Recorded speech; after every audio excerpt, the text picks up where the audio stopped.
E aí, galerinha, aqui é o professor Matheus Aguiar novamente. Eu venho mais uma vez resolver a prova do vestibular de 2018, né? Vestibular UNB, é claro. Galerinha, me acompanha na tela, vamos fazer aquela questãozinha do dinossauro, questão de cinemática, né? Aquela questão que aborda um pouco sobre lançamento horizontal, uma questão bem interessante. Questão que espero que todos vocês consigam fazer com certa facilidade. Olha só. Futuros aprovados. A figura precedente ilustra uma situação em que, para imobilizar um dinossauro, um veterinário lança horizontalmente, de uma altura h igual a 10 metros, um dardo tranquilizante que atinge a ponta do rabo do animal, ao nível do solo, a uma distância d igual a 40 metros do ponto de disparo. No exato instante em que o dardo sai da arma do veterinário, o seu aparelho comunicador, identificado na figura pela letra C, desprende-se de sua mão e cai em direção ao solo. Com referência nessa situação hipotética, julga os itens. Vamos lá. O aparelho comunicador atinge o solo no exato instante em que o dardo atinge o rabo do dinossauro. Galerinha, perfeito. Essa é a ideia. A gente sabe que no lançamento horizontal, sempre no lançamento horizontal, ele é lançado, o objeto, o corpo que está sendo lançado, ele é lançado com velocidade apenas horizontal, né? Que é a Vx, a gente conhece como Vx. No entanto, aqui na questão, em outros itens, eles acabam utilizando VH, né? Chama de VH no lugar de usar Vx, chama de VH, velocidade horizontal. Mas você está acostumado com Vx, não tá? Vx e Vy? Pois é. Quer dizer que no lançamento horizontal, só existe a componente horizontal no início. É claro que depois que ele é lançado, além de andar para frente, o projétil também cai.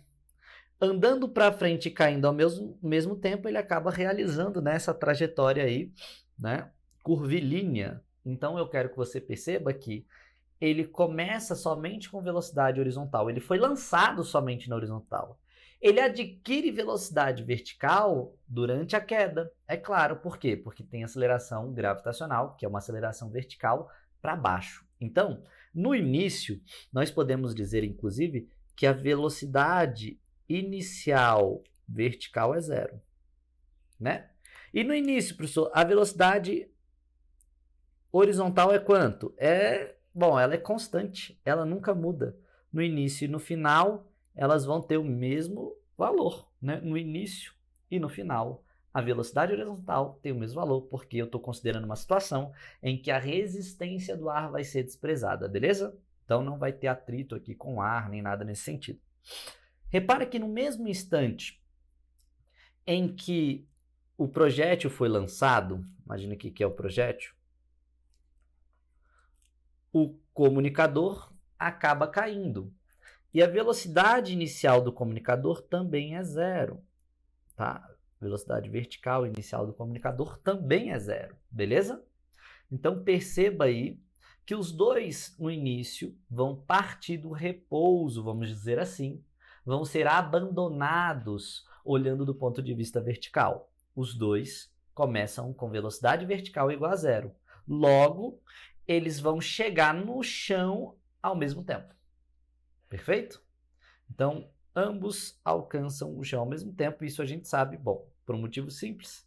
Galileu disse que dois corpos, quando abandonados de uma mesma altura, alcançam, né, a superfície ao mesmo tempo, uma vez que a queda dos corpos independe de suas massas, inclusive, não é isso? Então, um pouquinho de Galileu para você. Professor, mas me ajuda aí. Como é que você conseguiria dar uma, né, robustez para essa sua resposta? Como é que você poderia provar isso matematicamente? Então, olha só, 51. Vamos descrever uma equação que fala sobre tempo e, né, considerando que ele vai atingir o rabo do dinossauro, ou seja, que ele vai percorrer uma altura h de quantos metros? A altura de 10 metros, né? E a distância 40 metros. Então, vamos escrever aqui algo que tem tempo e essa distância, essa altura aí. Você lembra daquela equação? Sentado, sozinho, vendo TV, até às 2h30. Você lembra dessa equação? Você sabe que eu poderia pegar esse S0 que está somando o V0, poderia passar subtraindo? Daí ia ficar assim, ó, S menos S0 é igual a V0T. Ia ficar assim, não é? Só que você sabe que S menos S0, o que é? ΔS. E você sabe que ΔS é o deslocamento que ele vai realizar, mas qual é o deslocamento que o projétil vai realizar? Bom, ele vai sair daqui de cima e chegar na superfície, ele vai andar 10 metros. Pois é. O deslocamento que ele vai realizar é a própria altura h. Perfeito? Então eu poderia escrever assim, ó. H é igual a V... Vamos escrever de novo? H é igual a V0y, que é a velocidade inicial y, vezes t, mais at ao quadrado sobre 2. Quem é a aceleração aqui? É a aceleração gravitacional, é o g. Pronto. Então, no lugar da aceleração A, eu coloquei o g, que é ele que vai ser o responsável por acelerar o projétil e também o comunicador. Repara que a velocidade inicial deles na vertical é 0. Então, 0 vezes t é 0, esse termo todo zera, e nós ficamos com uma equação assim, ó, que h é g t ao quadrado sobre 2. Beleza? E aí, galerinha, isso, se eu quisesse descobrir o tempo, eu até poderia fazer o seguinte, ó. H gt ao quadrado sobre 2. Se eu quisesse descobrir o tempo, eu poderia passar o 2 multiplicando o h, ia ficar 2h, e poderia passar o g, que está multiplicando o t, dividindo. E aí eu passaria o quadrado em forma de raiz. E o tempo, ele poderia ser dado por essa expressão aí. O que eu quero que você perceba dentro dessa expressão? É que o instante t, ele depende somente de quem? A aceleração ela é constante. O 2 ele é constante. Então, o tempo ele só depende da altura que vai ser lançado. O tempo só depende da altura em que vai ser lançado, né, o objeto. Os dois objetos estão sendo abandonados da mesma altura? Sim, professor. Então, se eles estão sendo abandonados da mesma altura, então eles vão chegar no mesmo tempo. Eu consigo até te mostrar uma equação que descreve isso, tá aí. Tá na sua tela a equação que descreve isso, beleza? Então, só para você ter aí, de uma forma matemática, né, uma prova, né, matemática da questão, vamos dizer assim. Mas não precisava, tá? Uma questão, eu enrolei uns 5 minutos aqui para falar dessa questão, deixa eu ver. Quanto tempo? 8 minutos para falar dessa questão, que você responde em 2 minutos. Perfeito? 2 minutos. Bom, se a massa do dardo for igual à metade da massa do aparelho, 2 minutos. Eu falei besteira, né? Você não resolveu em 2 minutos. Você resolveu em 30 segundos se você tivesse demorado. Então, 52. Se a massa do dardo for igual à metade da massa do aparelho, do aparelho comunicador, então, quando ambos atingirem um solo, a componente vertical da velocidade do dardo será igual ao dobro da velocidade do comunicador. Errado. Aqui ele está dizendo que quem tem mais massa cai com maior velocidade, ou seja, cai mais rápido, quer dizer que cai primeiro. Quer dizer que quem tem o dobro da massa cai com o dobro da velocidade? Cai o dobro mais rápido? Tá errado, meu querido, tá errado. Isso vai contra o que Galileu falou em 1600.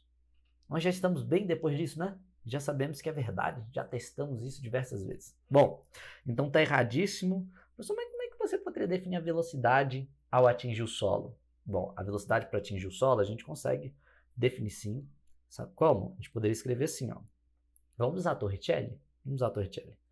Ó, velocidade final ao atingir o solo, velocidade vertical final ao atingir o solo, é a velocidade inicial vertical, mais 2 vezes a ΔS. O nosso A é o G e o nosso ΔS é o H. Porque o G é a aceleração gravitacional, ela que vai acelerar, né, durante a queda, e o H é o nosso deslocamento, porque ele vai cair o quanto ele tiver de altura, beleza? Ele vai se deslocar o quanto ele tiver de altura. Então, ficou bem assim a nossa equação. Lembrando que a velocidade inicial vale 0. Então, eu poderia reescrever isso aqui, ó, que Vy ao quadrado é igual a 2gh. que se você quiser calcular o VY, você pode passar até aquele quadrado em forma de raiz, e assim você consegue obter a velocidade final, né, do objeto ao cair no solo. Perceba o seguinte, que aqui não tem a massa na equação, porque a massa ela é desnecessária. Os corpos em queda, né, têm seu movimento descrito independente de suas massas. Aí. Professor, mas você está falando isso porque é cinemática. E se eu usasse as equações de energia potencial e energia cinética? Se eu estivesse fazendo ali uma conservação da energia mecânica, utilizando a transformação dessas duas energias, cinética e potencial, aí ia ter massa. Porque na energia cinética tem massa mgh, ou perdão, a energia potencial tem massa mgh e a energia cinética também tem massa mv²/2. Mas quando você vai fazendo a conservação da energia mecânica, você vai perceber que em determinado momento as massas se cancelam. E não vai depender de massa nenhuma o seu cálculo. Quer dizer que, mais uma vez, o item está errado, beleza? Lá na questão 53, ele diz: o aparelho comunicador atinge o solo com uma velocidade superior a 14 metros por segundo. Ele atinge o solo com uma velocidade superior a 14 metros por segundo. Qual a equação que eu posso usar, galera? Tá aqui, ó. A gente acabou de ver. Vamos fazer aqui, ó. 53. Vamos usar essa mesma equação aqui, ó. Repara como é que vai ficar isso aqui, galerinha. Repara como é que vai ficar isso aí. A velocidade final vai ser 2... Vamos fazer 2 vezes o g, que ele vale 10, ele falou na questão, vezes a altura, que vale 10. E aí tu tira a raiz disso tudo. Então a velocidade final vai ser a raiz de 200. A raiz de 200 é aproximadamente 14, alguma coisa, né? 14,14 metros por segundo, alguma coisa assim. Então, galerinha, quer dizer que o item, ele está certo ou está errado? Ele está certo, porque ele disse que é superior a 14. 14,14 é superior a 14, beleza? Item perfeito. Só você usou essa equação para calcular o do comunicador, né?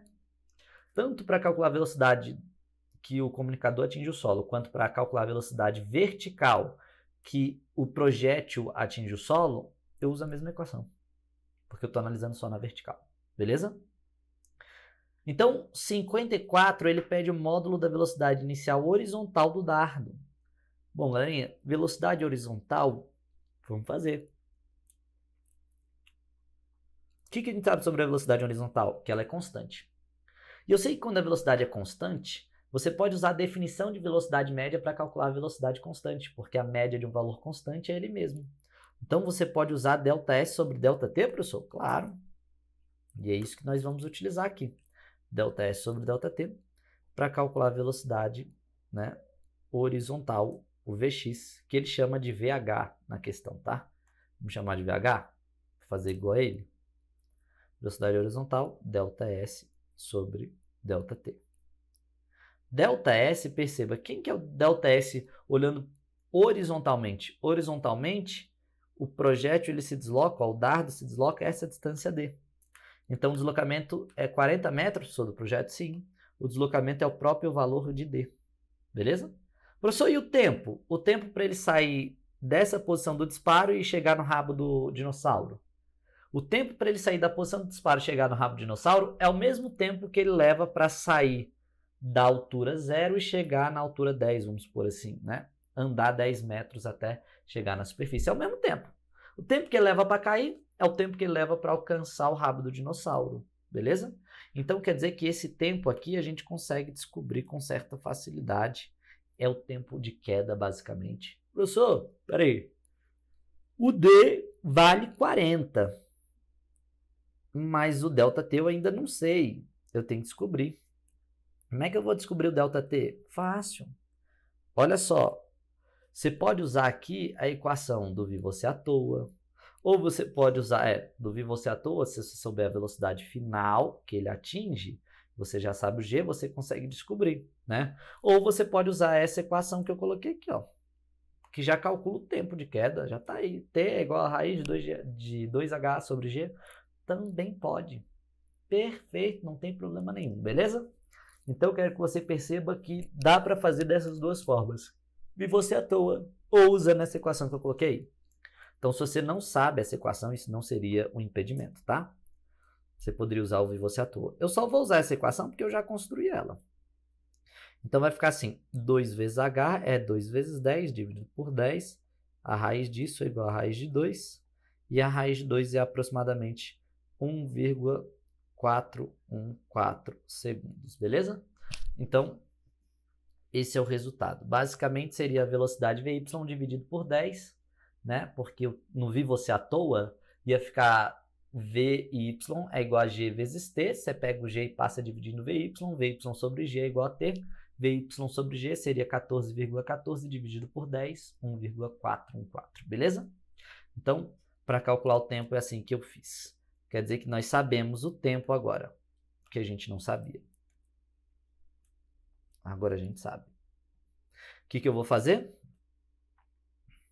Eu vou utilizar esse valor agora, 40 sobre o tempo, 1,414. Isso aqui vai dar aproximadamente 28,3, 28,28, né?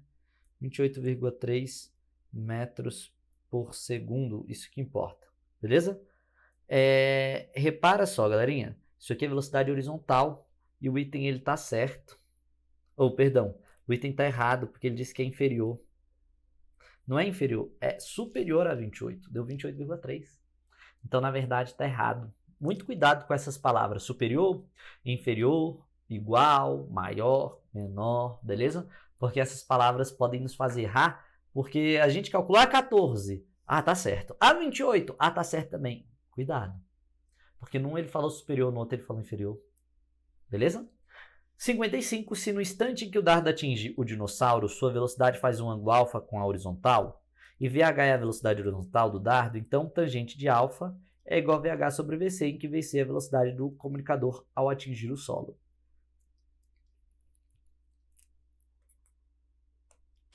O que eu quero que você perceba? Quando ele alcança o rabo do dinossauro, ele vai ter uma velocidade que vai ser inclinada assim, V0. Essa V0 pode ser dividida em duas componentes, com certeza.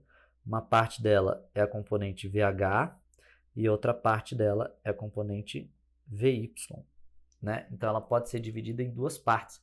Esse VY é a velocidade final ao atingir o solo, que eu posso chamar da velocidade do comunicador. Mas eu estou falando é do projétil, eu estou falando é do dardo. Sim, a velocidade do dardo e do comunicador é a mesma ao atingir o solo, lembra? Eles são da mesma altura a partir do zero, então ambos chegam à mesma velocidade no chão. Logo, eles caem juntos. Quer dizer que se você fizer a decomposição disso aqui, você chega nesse desenhozinho que eu acabei de desenhar. Repara que ainda aqui, ó, o ângulo alfa é esse ângulo aqui, ó. É o ângulo que a velocidade inicial faz com a horizontal, V0 faz com a horizontal, beleza? Se você aplicar nessa figura, no triângulo retângulo, a tangente de alfa, o que você vai ter? Vou desenhar aqui um triângulo. Só tem esse tipo de triângulo, é? Então, pera aí.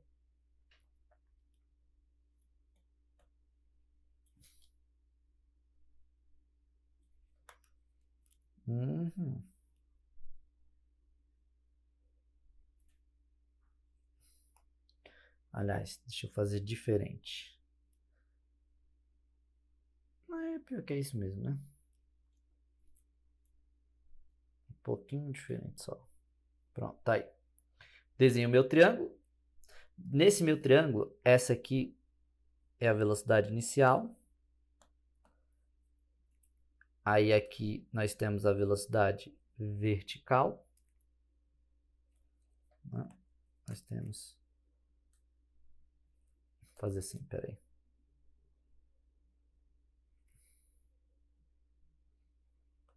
Aqui nós temos a velocidade horizontal. Então aqui é VH e aqui é VC. E o ângulo que ela faz com a horizontal é o ângulo alfa. Aqui. Que se você aplicar tangente de alfa, o que é tangente de alfa? É cateto oposto sobre cateto adjacente. Como é que fica tangente de alfa nesse contexto, galerinha? Nesse contexto, cateto oposto é esse carinha aqui, ó. VC.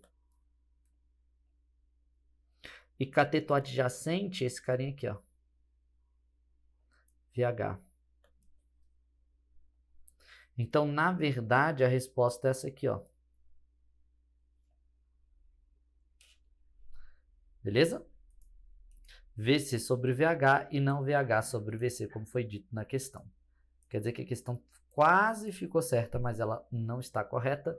O item está errado. Ele colocou o contrário, ele colocou VH sobre VC, mas era para ser VC sobre VH, beleza? Então tá aí. Vestibular de 2018, mais uma questãozinha resolvida para vocês. Show de bola? É isso, meus queridos. Futuros aprovados. Um grande abraço e até o próximo vídeo. Tchau, tchau.